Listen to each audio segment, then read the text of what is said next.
Francia. Superados por Brasil. Con eso que no está en podemos competir lugar. con eso. Invernales. Terminó el periodo de transferencias. Y son varias las cosas que tenemos que hablar y tenemos que mostrar, porque qué mal anda la Liga Española. Primero veamos, por favor, cuál fue la liga que más dinero gastó, que es importantísimo, y es la Premier League. 453,17 millones de euros solamente en este mercado invernal. Segundo, la Serie A, la italiana. Olha só o tamanho da revolta que está dando o que falar. Espanhóis e argentinos simplesmente não estão acreditando no poder que o Brasileirão vem mostrando nos últimos tempos.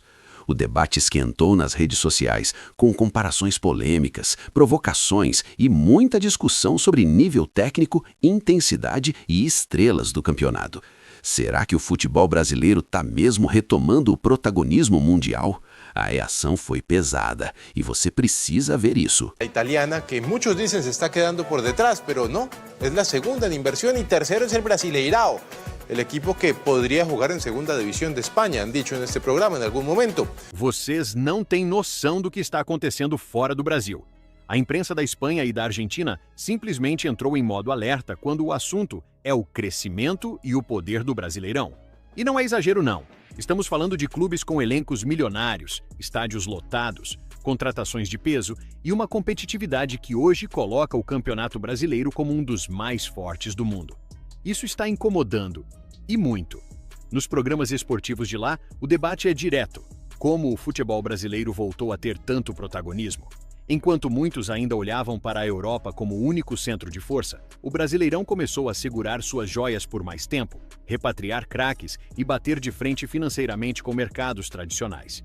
E isso mexeu com o orgulho de espanhóis e argentinos, que sempre se colocaram como referência quando o assunto é futebol mundial. A pergunta que está no ar é simples. Será que o Brasileirão virou, de vez, uma potência global? Porque se depender da reação de revolta lá fora, parece que o Brasil voltou a ocupar um lugar que nunca deveria ter perdido no mundo da bola. Vamos reagir a eles. Cuarto la MLS, quinta la Ligue 1, sexta la Bundesliga, séptima la Liga Saudí, que hay muchísimo problema en estos días con la Liga Saudí, y octava es la Liga Española, con 75,52 millones de euros en inversión. Ahora, ¿cuál es la diferencia entre la Premier League y la Liga Española? Es grande, no solamente en términos de jugadores y no solamente en términos de equipos, sino también en términos de inversión. Permítame, saco el papelito, porque es que resulta, sí, no, es así de sencillo. La diferencia entre la Premier League y la Liga son de 377,65 millones de euros en inversión solamente en este periodo de transferencias invernales. Y claro, en Europa y en España dicen que no fichan en invierno porque no se acomodan mucho los jugadores. Pero pareciera que es porque no hay dinero, no ganas. Miremos los jugadores, por favor, de cada uno de los equipos que logró invertir. 72 millones de euros pagó el Manchester City por Semenyo, uno de los buenos jugadores que hay. Por otro lado, Strand Larsen del Crystal Palace llegó por 49,7 millones de euros. Gallagher, el hombre del Atlético de Madrid, pasó al Tottenham Hotspur por 40 millones de euros, mientras que Johnson por 40 millones de euros también llegó al Crystal Palace. Bob, ¿usted conocía a Bob, teniente coronel? Sí. Creo que no, 31,2 millones de euros. Mientras que el que más costó de la Liga Española es este señor, Lookman, que llegó al Atlético de Madrid. Y, oh sorpresa, de los 75 millones que se invirtieron en la Liga Española, el 71,5% está en el Atlético de Madrid. Vea usted, el resto, 21,52 millones, es lo que gastó el resto de la liga. Aquí el problema es uno solo, y es que podemos seguir hablando del Real Madrid y del Barcelona y de lo buenos equipos que son o lo malos equipos que son, o nos podemos desgarrar las vestiduras hablando del caso Negreira, que ya está mandado a recoger, porque al final no va a pasar nada.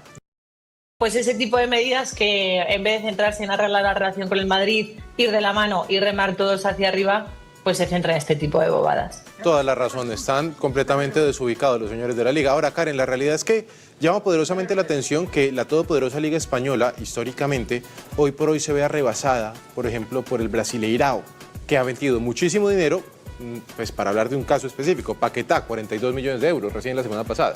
Totalmente, y si hablábamos de fichaje y bien lo detallabas con todo lo que tiene de sus posiciones. Estar en el top 3 ya te dice algo, ser una de las más competitivas. Hoy casualmente es el cierre de fichaje para Portugal y Brasil, así que estaremos repasando más adelante todo el calendario. Y nos queda la Liga Turca y más aquí en el Curbito. Bienvenidos, ya volvemos. Sobre todo, no se está fichando, no se está invirtiendo. Aquí antes he apuntado unos datos que son escalofriantes con respecto, si comparamos un poco el gasto que hace la Liga Española con el que hace la Premier. Por ejemplo, este verano sí hicieron los deberes los ingleses, invirtieron 3.500 millones de euros en fichajes, y en España 775, superados por Italia. O sea, estamos a la altura de la inversión en jugadores en plantilla, a la altura de Francia. Superados por Brasil, con eso que no está podemos en tercer competir, lugar.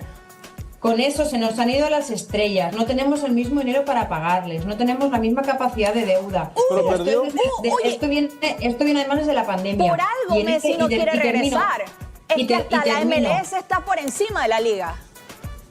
Y termino ya con este dato, que tampoco me quiero ir por los cerros de Úbeda, pero por ejemplo, ahora en este invierno la Premier ha invertido, y eso que ya venía a gastarse un pastizal en verano, ha invertido 450 millones de euros.